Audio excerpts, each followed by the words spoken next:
আমার স্বামী যেভাবে আমার কাছে ধরা পড়ল। আমি তখন রেগুলার রানিং করতে চন্দ্রিমা উদ্যানে যেতাম। তখন ছিল শীতকাল। আমি কোনো কারণে ওই দিন ভোরে আমি যাইনি।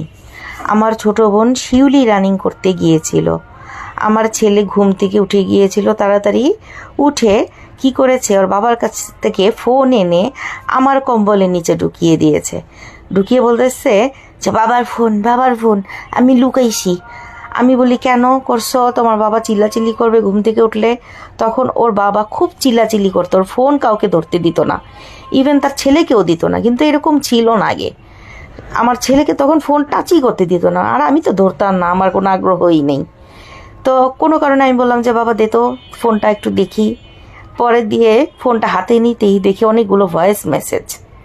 ওপেন করে শুনি যে বলতেছে একটা মেয়ে, জালাল আমার না কিরম কিরম লাগে, আমি মনে হয় বাঁচতাম না, আমি মনে মইরা যাবো, আমার কেমন কিরম কিরম লাগে, আমি মইরা গেলে তুমি আমার কবরে ডেইলি যাইয়া দোয়া কইরো, আমার মাইশা মুনিরে তুমি দেখা রাখো, এইটুকি তোমার কাছে আমার রিকোয়েস্ট।